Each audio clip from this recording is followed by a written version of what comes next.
Dragi gledalci, dobrodošli u još jednu epizodu emisije Diplomata. Moja današnja sagovornica je njena ekscelencija Kristin Melsom, ambasadorka Norveške u Srbiji, Crnoj Gori i Severnoj Makedoniji.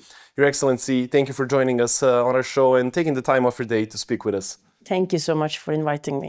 Of course. Now, as the tradition of our show suggests, we like to go through the background of the diplomat to whom we are speaking to. Now, your biography spans military service, diplomatic postings, and a regional leadership within the Norwegian Ministry of Foreign Affairs. Looking back at all of these environments, what would you say, which one of them was the most influential to your professional identity? Well, you know, I am the sum of all my experiences. So it's very difficult to say that this was the most important. But of course, the Kristin who started her military career was a different Kristin than the one that ended her military career and then entered the diplomatic life. And I think there it really made a basis. I learned a lot about myself during my 10 years in the military and also a lot about myself as a leader, which came good in hand when I entered the diplomatic service. And then in the diplomatic service, you learn a lot about meeting other cultures, adapt, how to talk to people, how to behave, but of course also all the techniques and everything related to the political mission that you actually have. So all in all, I'm of course a very different person today than what I was when I started my career. And every part of it had an impact on me, and I bring that with me. So all of them are being used today in your work? Absolutely, because you can go back to your education, your experience at that time, remembering what you did and what you should not do also, because I think sometimes it's very important to look back on when things didn't go that well. And what did you learn from that part that you can build on and that you can avoid in the future? So, you know, human is a complex individual with all its faults and good sides as well. And that's where I am today. So I'm happy for all the experience that I have acquired, for all the different countries I have been in, for my experience also in the ministry. You know, I even worked as a press spokesperson for 2 years. Okay. I think that was maybe one part where I really went out of my comfort zone and learned a lot about how to behave and also not to be that scared of these kind of special challenges. I understand, yeah. Yes. But now, to be even maybe more specific about your work, before arriving to Belgrade, you have served as director for Southeast Europe at the Ministry of Foreign Affairs. You also had key roles within NATO and Ankara as well. How does this transition from strategic oversight to international relations feel to you? Well, you know, to come from being a director for Southeast Europe and then becoming an ambassador to Serbia, North Macedonia and Montenegro, I think it was a huge advantage because I already had followed what was going on in this region. I had knowledge about the embassy, about the work. So, of course, that was for me, a good basis to build on while arriving here. I also think that my 4 years in Ankara also gave me a lot of experience and knowledge about the larger region as well. And as I know, the history is a very important part of this region, and to understand all these different historic happenings that have formed this region, I think is an important part of it. So transition has been very easy in one way, but of course it is different to be an ambassador than to be a director or to be a minister counselor or to at NATO working in a multilateral atmosphere where you discuss topics with colleagues.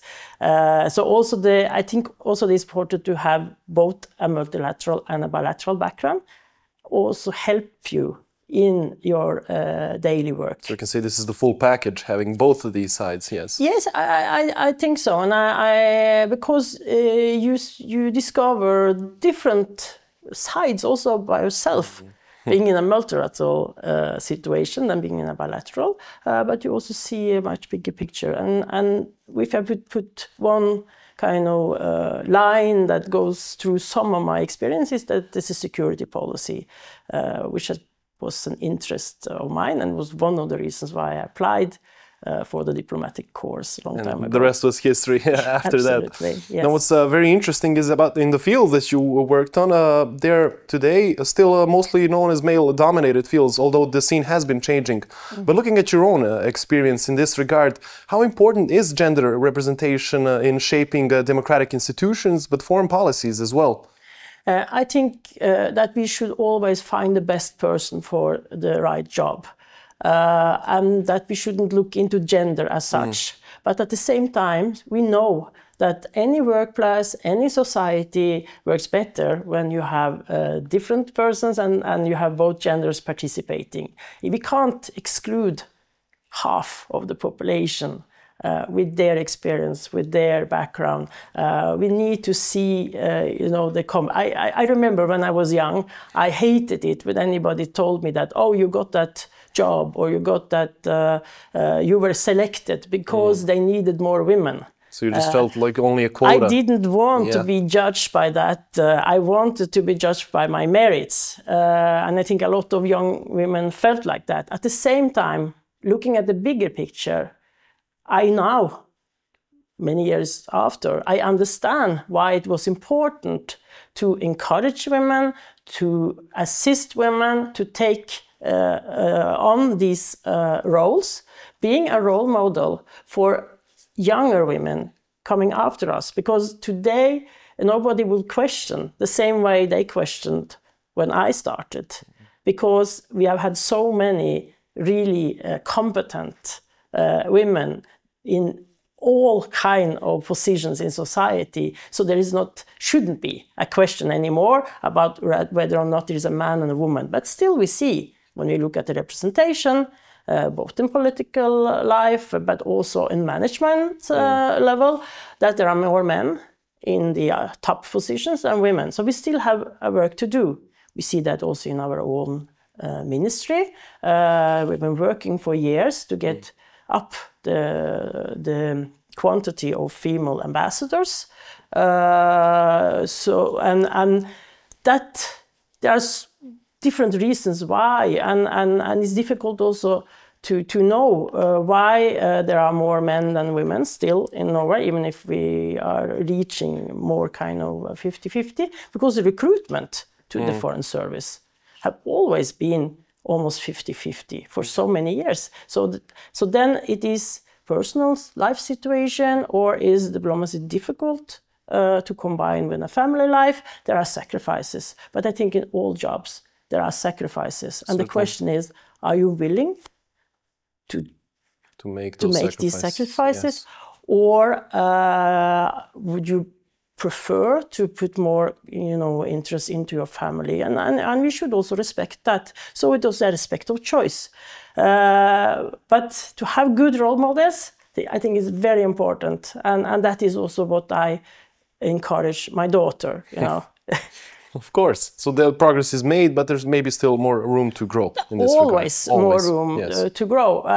But the importance is the inclusion of women in all workforce, all labor, and that we do not suddenly put up obstacles. I think one of the reasons why we succeed so well in Norway is that we have a good family policy when it comes to maternity, paternity leave. And these allow... Yeah, so both actually have their rights for leave, and of course kindergartens, and so that parents actually have a chance to go back to work and contribute to society at the same time that they can have a balance in their life. A balance between the work life and the family life without is very them important. having to choose only one. Exactly. So you have to find a good balance, and that means that there must be also time in your day for your family. We know that some jobs can absorb you and you can work I don't know, many hours, but are you productive in all these hours? You need something also to, you know, help you in helping you in actually being productive in your work life. So I think this kind of balance, and that is a question for the government to make it possible. Now, maybe to touch upon foreign policy a little bit, Norway is not an EU member, but it plays an active role in supporting the Western Balkans region into becoming a part of that family. What lessons from Norway's engagement with regional actors could Serbia maybe learn and implement in their own accession process? Well, you know, yeah, as you said, Norway is not an EU member, but we are so closely linked to the EU. We have the European Economic Area Agreement. We adopt EU rules and regulations. We are so close we can be to the EU without being a member, if I could put it like that. But we support EU integration. We think it is really the way for a democratic country to develop. And we must not forget that the process in becoming EU member is very important, and it's important for the population. So regardless of becoming a member at the end, if you have done all your homework and you have implemented all these different suggestions or rules, regulations, or then actually you have developed your country to a. So this is the true value, not just becoming a member. The true value is the work that you are doing now, and having this possibility at the end, of course, should be a driver to speed up the process. Because one thing is we have helped for years with advisors, in different areas. We can talk about what they call the fundamentals, what is important for a democratic country, the rule of law, the justice system, the freedom of expression, the pluralistic media, everything related in that. But at the end, Serbia, as an independent country, need to implement what you have. The bases are there. You have good laws also, but you need to implement them. And there, maybe you still have some way to go. But all the process is important, and inclusiveness, of course. I would say that there are two keywords I will put in, and one is transparency. So any process needs to be transparent, and being transparent, you also create trust in the population. You need the trust from the population that what we are doing now is for the benefit of you. It will make your life better. If the population do not trust that this is the path, then it will be difficult. So transparency, and then I will also add a respect and trust are important words here. And then you need to work, you have a very viable civil society in Serbia, and you need to work closely with them as well. They are really an addition, they with their competence, and if there are this trust, so you can work together, it also helps the process. So the civil society is a helping hand to the government in this process. The civil society should be, well, they are a watchdog, and they will criticize, which is also the role of the civil society, but they can also be a really good instrument in the implementation, in the preparation and implementation phases of any process, yes. I understand. Now, Norway is not a member of the EU, but it is a long-standing NATO member. And as you've noted, in the past, now four former Yugoslav republics are part of NATO, and a fifth one from this region are also part of the alliance. And you said that, to quote you, Europe today is not the same as it was in the 1990s. It's important to learn from history, but also to move forward. How do you interpret these shifts that are happening in the geopolitical scene in the Balkans? And what does this mean for Serbia and its military neutrality now? Yeah, no, you know, Norway is a founding member of NATO, actually, and NATO has been very important for our security. Being, you know, where we are, you can't run away from your country's position. Yes. And that is important also to take in. But, you know, what is neutrality? That is, you know, can you be neutral to what is going on in the world today on the geopolitics stage? Russian invasion of Ukraine, we have war in Europe. Last time was here in this area of Europe. Of course, we respect the military neutrality, but military neutrality doesn't mean that you are not active or taking part in peacekeeping missions, being part of training. You can't. I think it's difficult to work or to exist in a vacuum. You are surrounded by EU members and NATO members. And you can say maybe that is a buffer also for your security, and you want to remain neutral or non-aligned, maybe is a better word, but you cannot be blind for what is going on around you. And take an example, you know, who would have thought 10 years ago, when I left NATO 10 years ago, if anybody had told me that in 10 years, Sweden and Finland would be member of NATO, I would say, you know, you are joking. Countries that are the epitome of neutrality. It will never happen. But as a consequence of changing geopolitical situation, security policy situation, they made a choice and they made it very quickly. Serbia is a member, or is a partner of NATO. Partnership for Peace is still, you know, and you have been very active there, at least earlier. So you also have this cooperation with. It still exists, nonetheless. That still exists. So you know, it's up to Serbia to decide how they should, you know, choose the path for the future. But I think it is important to look at the current status quo, yes, the situation for the time being. And then we come into this, should you align with the EU on sanctions? There are a lot of sanctions now that also have an impact on parts of your security. Absolutely. We talk about energy security, we talk about trade, we talk about economic growth. So not, you know, aligning with the EU also have some consequences that could, you know, could have an impact on people's daily life. But these are difficult questions. It's not easy answers to any of these, and you have to choose your path, but you cannot shy away from the reality for the time being. Certainly. Now, in your past answers, you mentioned transparency, and this is maybe a good time to mention elections that were happening in Norway, which are again described as a clockwork tradition, not only for their high turnout, but also for the transparency in this process.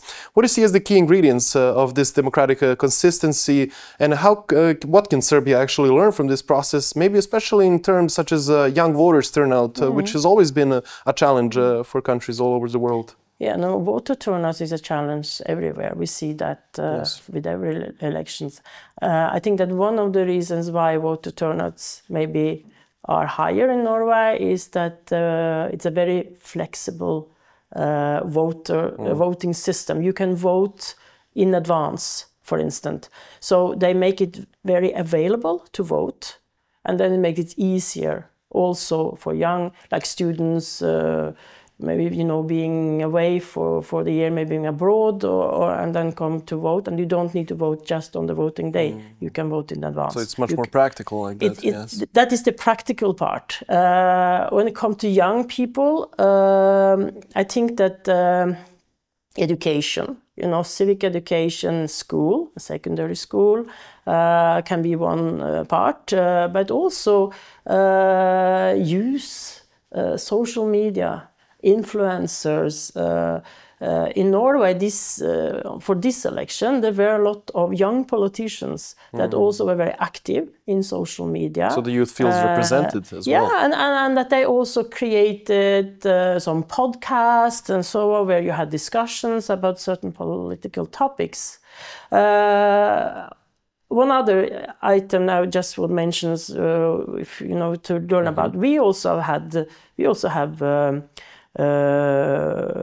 inspections or election survey people that are monitors Yes. of the election, and we have actually changed our law based on recommendations. So I think it's important, even for a country like mine, but for every country, to have these monitors.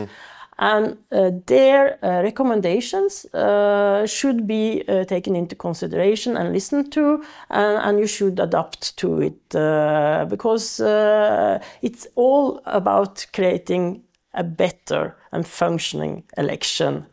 When you say clockwork, because in Norway we have parliamentary election every 4th year, this is the same time of year every time. We can't have snap elections because this is in our constitution. I see. So that means that we do not, if a government should fall, then the representative of an opposition party will be asked to form a government. So the election is only happening every 4th year. So there's this mechanism that only allows it to happen like that. So but I think anything you can do to encourage young people to be more interested in politics, and there are a lot of different means for that, but also make it more available for people to vote. If it's very difficult, then people will stay home. And of course, you also need good discussions. We have open and transparent discussions among all the political leaders on the main television. This is still going dialogue. on. Yeah, to have this dialogue among all the politicians, where they can come up with their message and with what they are going to do with their program. It must be open for everybody to actually get the information needed also. So to get interested in why I should vote, and also to understand that every vote matters. You can see sometimes that there are only a couple of votes that turned the tide, majority from one to another. So nobody should think that my voice will not matter. Every vote matters. Of course. Now, to touch upon the topic of human rights as well, in regards to the recent Pride Walk that happened a couple of months ago now, you said that Pride is about people and love and not politics. How important is it for Serbia that these Pride Walks are regularly held, but not just as a public event, but a space for public solidarity and a place where people of all sorts of backgrounds can feel heard and seen as well? So Pride, or the Pride March, is a march, but that is, only a small part. Of course. But it is a symbol of solidarity, of showing that anybody should be respected for who they are. And I think in particular for young people who are not uncertain and so on, it's good to have a visibility. And that's nothing that should be ashamed of or anything. So that this is an open, transparent society where everybody will be included. And then I think that we all, this year actually in Norway, they had this, it was a very sweet campaign in showing support to the LGBTQ plus society. And it was about how can you show people that they are accepted. So you had two people in a tram, and one was sitting there, and then came in one who was looking like a motorbiker and very tough. And then he had actually the rainbow ribbon around his arm. You had the one girl on interview who was really, wondering how she should behave. And then when they welcomed her, they had actually ribbons with their identity card, which were like, you know, these kind of very small, sweet way of showing that here everybody are accepted for who they are. And you know, pride or the LGBTQ plus rights are human rights. This is about human rights. This is about the right for anybody to have a decent life, to love who you want without being criticized. And then the Pride March is just a way of showing the visibility. Of course. But there are so many other areas. We have also the legal frameworks. Yes, and we need actually to show more than the 1 day or 1 week of the year, and this is something that should be a normal part of society. Of course. Now to move on to economy and development cooperation. For many years in the past, Norway has been one of the biggest single country contributors to Serbia. Can you tell us something more about this? We have over the years, if I understand it correctly, you know, sometimes numbers are very difficult. They talk about 216 million euros over the years, but maybe it's more. There are in so many years. I know that we have supported Serbia a lot, and when I meet with organizations, I'm always surprised when they tell, yeah, you know, this started with the support from the Norwegian government. This we have developed based on knowledge and support from the Norwegian government. And that, of course, makes me proud that we contributed, because it is a contribution from after the war and to what society you have today to establish democratic society. I think you need to learn from our other experience is a good way of development, of course, and you have to do it in your own way as well. But there are so many areas, and we continue to support. We have supported your EU integration, done that for many, many years, and now the last 4 years has been support of experts into the ministries. But EU integration is also support to human rights, because that is also a very important part of that integration. So support to different organizations working in various areas. I will in particular mention journalists, you know, the security for journalists, freedom of media, pluralistic media, how to assist also local media, but also organizations that work on, like you said, election, that works on different part of the EU integration process, the judicial system. No, there's so many areas, fields, so many fields, and some of them have been more kind of soft fields. Also, I have been assisting in a small project that we had to empower rural women. You know, gender equality, everything related also in that, but to how to make it more kind of available also for all part of society to take part in the society. I'm talking about minority rights. Yeah, so and everything we do should, of course, be related to the need of the country and also what is wanted. So it's not just us sitting and deciding, but and we work very closely with the EU. And one thing that we really try to avoid is what we call duplication. So we should not do the same, but we, you know, the whole donor community should actually communicate and share what we are doing, so we do not duplicate each other, but actually add together. To cover as much ground as possible. So, you know, we stand together and we also kind of support the same goal, and this, which is progress and a better life for people. That's definitely great to hear. Now, on this positive tendency that has been happening between Norway and Serbia on the economic level, this cooperation has been growing steadily, particularly in green energy, which is a reoccurring pattern, I would say, with other countries as well. Innovation, but also digitalization. Which sectors do you see yourself as most promising for future cooperation? Well, I would think that anything related to a greener society would be a good area.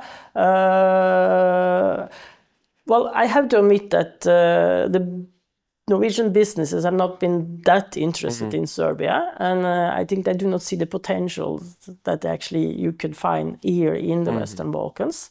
There have been some attempts, but maybe not succeeded that well.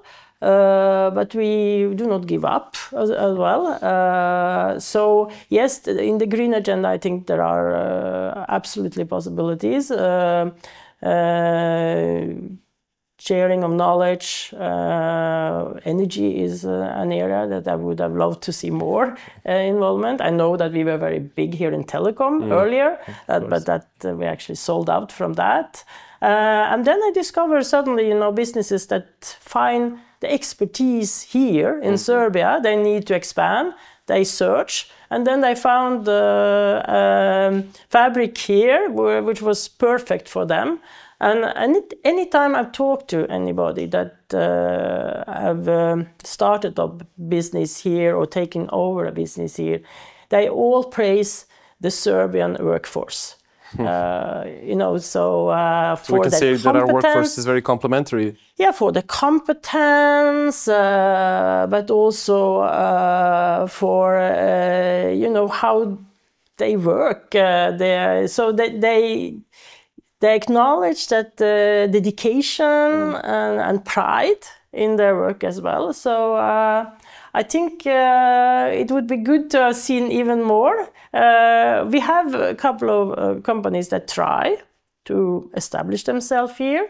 One is called Tomra. It is, they have these vending machines. It is, in Norway, when we buy soda or beer or whatever, we pay an extra fee when we buy it, and then we go back to the machine and we get the money back. I see. And that is how this is the recycling process. So instead of having bottles all over in the nature, actually most of them are collected.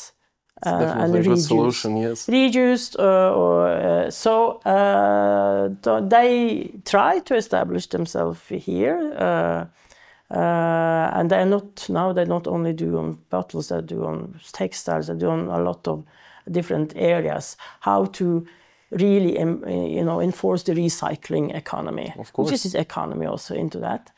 And the other one is one called Kambi, which is a specialist on sewage, the slush, after wastewater. How to treat it, how to use it, and include it. So nothing is left behind.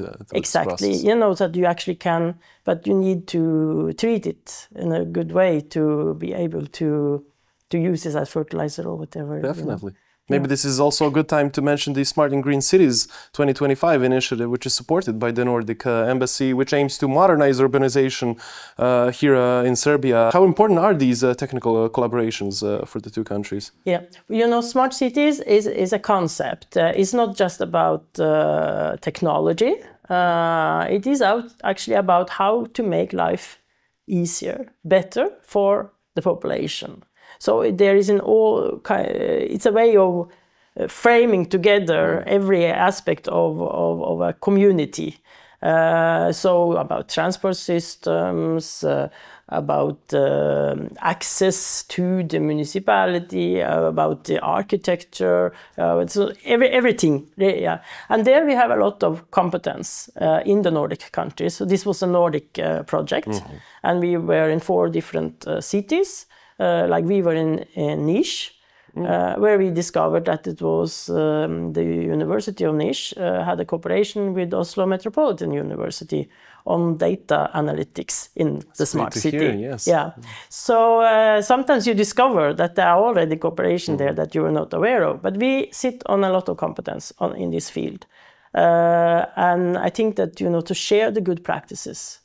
So you don't need to reinvent the wheel. We can share our practices.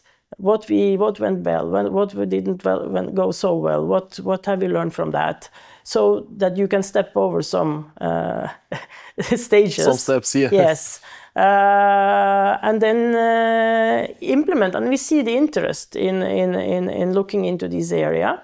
It is about the future. It is about the well-being of people. And I think, in particular, when it comes to smart city, I think a bottom-up process would maybe be the best, that you start on a smaller municipality level and then you can grow from that, yeah, yes. because otherwise if you start from the top it becomes so complicated I can imagine. and so big, but if people in the municipality see the progress, feel the progress, feel that this is actually helping me in my daily life, then you are on the right path. Of course.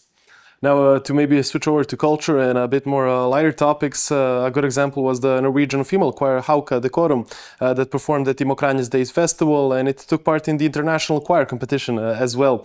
How do you see these artistic exchanges contributing to cultural dialogue between Norway and Serbia? I think culture is an important tool. It is not only about promoting our culture or you promoting your culture, it's also to create meeting areas. Where artistic expressions can meet and share share the different like singers, they can sing together, painters, they can. And this transcends all. Yeah, no, they can share fields. and they can learn from each other, and we create also respect. I was actually in my hometown in Norway last weekend. We were invited to a concert there, a choir concert, and it was a Serbian choir. They're singing with the Norwegian choir. That was why I went there. And the same Norwegian choir had been here in Serbia 1.5 years ago, it's a two-way street and singing together, yes. and to create these very close links between people. This is about people to people also. When people meet and they can share something which actually empower them in a way and then build up, that creates, I think, a better society. The culture is really important. And we have literature, to read each other books, translation, so that we can actually get better insight into more the different intimate societies. yes. You have films, of course, music, theater. There are all these arenas. I think to have these exchanges, to have visitors, to put on stage plays that are from each other countries, it helps us create much more closeness between our two people. Definitely. So. Now, for the last question, it's about the future. Looking ahead, what kind of Norway-Serbia relationship would you like to see, let's say, 5 years from now? Not just in terms of diplomacy, but in how our societies understand and support each other. Well, as I said to you, I would love to see more business. So I would love to see more Norwegian business here in Serbia, investing in Serbia, but also Serbian interested in Norway. I think we always need to look at the two-way street. Of course, also when it comes to culture, that we have a good exchange of different cultural aspects would be good for both of us. In that we still can have good open discussions about the situation in the world, how we can support civil society in their work, contribute to the media environment, continue to assist Serbia on the European path for us. But I think when we support, we also learn. So it is not just one way. When you have this cooperation and when you have this assistance, you also learn something that you can bring back to yourself. So I think anything you do where we can do things together, then we both will actually gain from it. So my hope is, of course, that we continue to have these good, excellent relations that we have with our two countries, and that we can have open and good and frank discussions on any matter, the trust and the transparency, and that I hope, of course, that Serbia has moved on the path towards the European Union, because I think that also opened a lot of doors for even more cooperation. Of course. Your Excellency, thank you once again for your message and taking the time of your day to speak with us. It was a pleasure to have you on our show. Thank you so much for letting me meet with you and to talk about these very interesting and important topics. A našim dragim gledalcima, hvala na pažnji. Gledali ste razgovor sa njenom ekscelencijom Kristin Melsom, ambasadorkom Norveške u Srbiji, Crnoj Gori i Severnoj Makedoniji. Ostanite uz nas jer dalje idu diplomatski događaji i diplomatske vesti. Ambasada Jermenije u Beogradu organizovala je svečani prijem povodom obeležavanja 34. godišnjice nezavisnosti te republike, tokom kojeg je predstavljeno specijalno izdanje magazina Diplomacy and Commerce in Focus Armenia.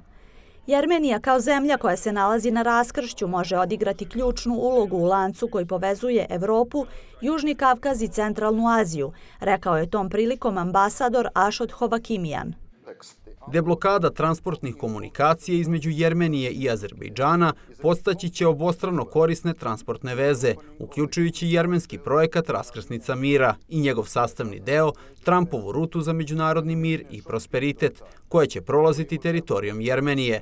Verujemo da je razvoj transportnih i raznovrsnih povezanosti između Evropske unije, Turske, Južnog Kavkaza i Centralne Azije ključ za otključavanje ekonomskog potencijala regiona i obezbeđivanje dugoročne prosperitetne budućnosti. Ponovno otvaranje železničke pruge Gjumri-Kars između Jermenije i Turske ne zahteva velika ulaganja i u kratkom roku imaćemo operativnu železnicu koja, zajedno sa železničkom vezom Jermenija-Azerbejdžan, može postati deo projekta Srednjeg koridora. Šta više, to će odmah stvoriti zajedničku železničku mrežu koja povezuje Persijski zaliv, Crno i Kaspijsko more. Srbija sa dubokim poštovanjem gleda na izazove koje je Jermenija prevazišla, reforme koje je sprovela i put koji je prešla, rekla je Tatjana Macura, ministarka bez portfelja zadužena za oblast rodne ravnopravnosti, sprečavanja nasilja nad ženama i ekonomskog i političkog osnaživanja žena. Iz sopstvenog iskustva znamo koliko je truda, strpljenja i hrabrosti potrebno da se izgradi društvo mira nakon teških sukoba. Zbog toga posebno cijenimo vaše napore da uspostavite i očuvate stabilnost. Tokom posjete Jermeniji upoznala sam mnogi izuzetne ljude, od premijera i predsjednika Republike Jermenije do bivše ministarke rada i socijalnih pitanja, koja sada obavlja dužnost ambasadorke u Vašingtonu, kao i predstavnike drugih institucija i poslovnog sektora koji sa velikim entuzijazmom rade na unapređenju socijalne pravde i jednakosti. Također oduševljena sam lepotom, bogatom istorijom i toplinom ljudi u Jermeniji. Nadam se da će uskoro biti uspostavljena direktna avionska linija između Beograda i Jerevana, jer bi to dodatno zbližilo naše narode, olakšalo saradnju i otvorilo nove mogućnosti za poslovanje, turizam i kulturnu razmenu. U Novom Sadu je do 1963. godine postojala prelepa jermenska crkva koja je srušena bez ikakvog pravog razloga. Kroz istoriju srpski i jermenski narod povezani su snažnim vezama. Mnoge srpske knjige štampane su u jermenskim štamparijama u Beču, a dodatak časopisu odnosi se i na Jermene koji danas žive u Srbiji, rekao je Robert Čoban. U magazinu smo se bavili i temama bilateralnih odnosa i ekonomske saradnje. 2 puta sam učestvovao na konferenciji Jerevan dijaloga, jednom sam posjetio Jermeniju i privatno. Smatram da su to zaista sjajne prilike da se sve ono o čemu govorimo u ovom izdanju, posvećenom Jermeniji, vidi i doživi izbliza i u potpunosti. Srbija i Jermenija su iskreni partneri i prijatelji posvećeni zajedničkoj budućnosti u okviru evropske porodice naroda, rečeno je na događaju. Ambasada Alžira u Beogradu organizovala je svečani prijem povodom obeležavanja 71. godišnjice borbe te zemlje za nacionalno oslobođenje. Ambasador Fatah Mahraz istakao je da Nacionalni dan nije samo trenutak sećanja na prošlost, već i simbol jedinstva, ponosa i istrajnosti jednog naroda. Moja zemlja je i dalje posvećena idealima i principima na kojima je bila utemeljena ta borba, a to su pravda, sloboda i suverenitet. Alžir nastavlja da pruža snažnu podršku i solidarnost narodima koji se bore za svoju slobodu, samoopredeljenje i nezavisnost u Africi i bilo gde u svetu. Danas njen mandat kao nestalne članice Saveta bezbednosti Ujedinjenih nacija rukovođen je upravo tim istim vrednostima i principima na kojima se zasniva i naša spoljna politika. Ovaj dan je prilika i da se podsjetimo na dragocenu podršku koju su bivša Jugoslavija i narod Srbije pružili pravednoj stvari Alžiraca tokom tih godina borbe i da odamo priznanje posebnoj ulozi koju je imao predsjednik Tito u podršci našoj revoluciji. Na svečanosti ambasador je rekao da je Alžir najveći ekonomski i trgovinski partner Srbije u Africi, da se odnosi između dve zemlje temelje na prijateljstvu i solidarnosti mnogo pre nego što je Alžir stekao nezavisnost, kao i da i dalje postoji prostor za nove saradnje sa Srbijom u različitim oblastima. Četvrtim godišnjim festivalom Dana mrtvih u Beogradu Ambasada Meksika proslavila je jednu od najznačajnijih tradicija nematerijalne kulturne baštine Meksika, koju je priznao UNESCO. Događaj je organizovan u Knez Mihailovoj ulici u saradnji sa Institutom Servantes i raznim kulturnim partnerima, a ponudio je svečano i impresivno iskustvo koje je uključivalo živu muziku, audiovizuelne projekcije, oslikavanje lica, paradu Katrina i degustaciju tradicionalnog slatkog hleba za Dan mrtvih, poznatijeg kao pan de muerto. Vrhunac festivala bila je prezentacija tradicionalne meksičke ofrende koju je predvodio ambasador Carlos Felix Corona. Ove godine oltar je bio posvećen umetnici Fridi Kahlo. Frida Kahlo rodila se 6. jula 1907. i umrla 13. jula 1954. godine. Bila je najznačajnija meksička slikarka, svetski poznata po svom jedinstvenom i dubokom stilskom izrazu, u kom je spojila meksičku narodnu umetnost sa nadrealizmom i simbolizmom. Od malena je patila od ozbiljnih zdravstvenih problema, a dogodila joj se i teška saobraćajna nesreća koja je u velikom delu obeležila njen život i delo. Kroz svoje autoportrete Frida izražava teme poput fizičkog i emocionalnog bola, ženskog identiteta i vrednosti i odlike meksičke kulture. Bila je učenica i žena velikog meksičkog slikara Diega Rivere, istaknutog umetnika muralizma. Možete se sada približiti i pogledati naš oltar mrtvih i napraviti selfije za uspomenu. Dan mrtvih je unikatan izraz meksičkog identiteta, tradicija u kojoj se prepliću pogledi na svet domorodačkog stanovništva i kolonijalni uticaji. Za Meksikance to je vreme kada se duhovi njihovih voljenih vraćaju predvođeni svetlošću sveća, uz cveće nevena, miris tamjana i ukus slatkog hleba mrtvih. To je radostan i veseo praznik, proslava života i smrti kao dve nerazdvojne komponente. U Meksiku se smrti ne plaše, nema suza, smrt se prihvata sa poštovanjem i životom. Njoj se daje mesto među nama jer duboko u sebi znamo da smrt nikada ne pobeđuje život. Kao što je Juan Rulfo napisao, smrt nije kraj, to je samo odmor na putu nazad koji slavimo hlebom, svećama i sećanjima. Oltari su ta svetlost koja obasjava i vodi povratak. Oltar u Institutu Servantes je most između Meksika i Španije, naših istorija i načina viđenja života. U ovako neizvesnim vremenima to je simbol duhovnog zajedništva između dve kulture, dve obale istog jezika koje, iako razdvojene okeanom, dele reči i vrednosti. Na festivalu je prikazan izbor kratkometražnih filmova Meksičkog filmskog instituta koji su publici ponudili savremenu perspektivu o sećanju, životu i smrti. Umetnički program obuhvatio je učešće hora The International Belgrade Singers i meksičke umetnice Carle Cardenal, koji su izveli tradicionalne meksičke numere.